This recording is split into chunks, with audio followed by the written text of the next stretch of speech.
good afternoon, good evening. This is Professor Sistrunk, and I'm reaching out to my Python students.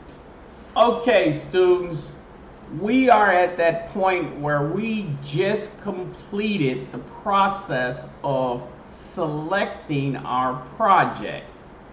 Excellent. I like what I see, but I do have a couple of questions for both of the team leads. So I want you guys, and excuse me for using guys, that's just how I talk, but I want you to set up a meeting with me so we can go over the little particulars. Nothing really out there, it's just I need to ask a couple of questions. So asking these questions will be very helpful to me. So send me an email when we can actually meet. That's one thing. The second thing is we're going back and forth on this discussion question, and I wanted to give some clarity about the discussion questions.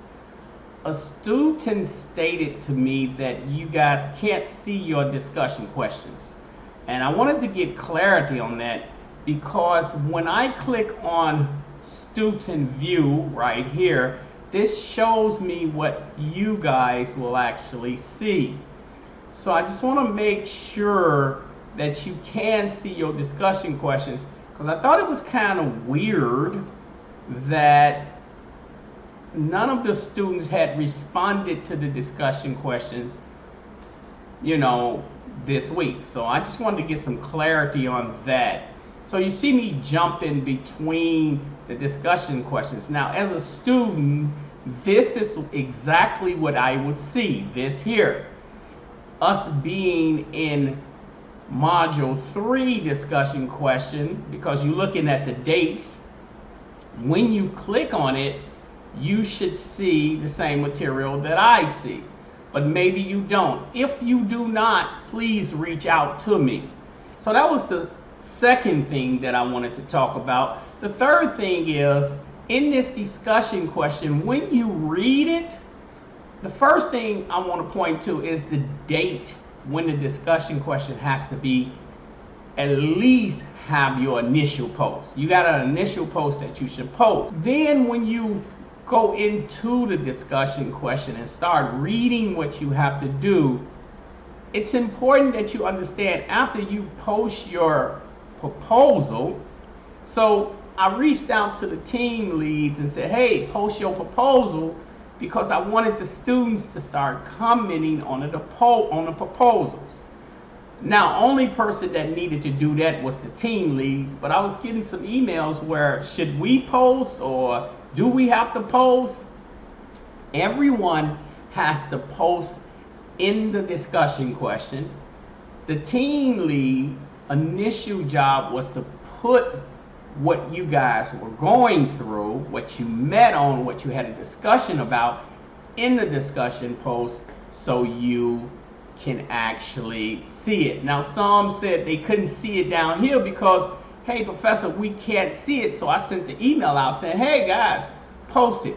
But you didn't need to see the actual post because you just got out of a meeting talking about it.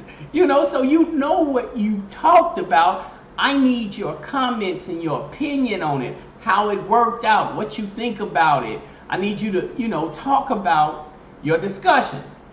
That's how we do in the IT industry. We meet, we have a discussion on it, and then later on the teams break out and then they go into a deeper discussion on the process or processes, if that's a word. So let's give clarity. One, you had a meeting. Out of that meeting, you generated a document. Hopefully, one person didn't meet and say, okay, this is what we're going to do. That would be unbelievable. But after you met, the team leads post the posting of what you met about the project. And then after that, you guys come in without seeing anything and just give your opinions on what you had a discussion about. So I think that was clear. But this is why I'm sending this video log out, to give more clarity. Okay, so let's talk about the process, and we'll end with this, the process of how the majority of programmers do it. They receive a job from the higher ups, the management, on what they want to work on or what they need them to work on, and then they break out into teams and have a discussion about how they will handle the project, who will do what.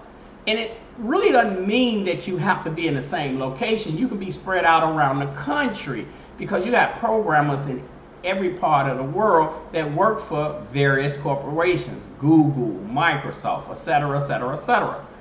And they come together in their meetings and they plan how they're going to execute this process.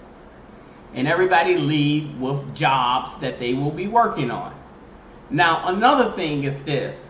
I need to know if everybody's participating. So team leads, that's going to be on your shoulder. You have to let me know, because this is points for the entire group. And if someone receives some points who don't do nothing, that just don't make no sense. Another thing that's important is that team leads follow up with your people. This is how you'll be doing it in the real world. Give a certain time for them to reach back to you and say, hey, I got this portion of the project completed. If they don't reach back, then you reach out to them. But set up a timeline. Remember, we don't have that much time in this class, so we have to set that up. So that covers that. But I need everyone to go into the discussion post and talk about the project, and also look at the other team's project and see if you can help them out, because even though y'all on different teams, you can help another person out. Just don't put no basic comment in there. I think we had a decent project. Be realistic. Step your game up. Okay, so this is Professor Sistrunk. I am sending this to you tonight, so I'm hoping that it gives you clarity. But if it do not give you clarity, read the discussion post. And let me say this, people, read your discussion post every Monday so you can have an idea about what is required. You may not do it Monday, but you'll have an idea so you can be prepared for the next steps.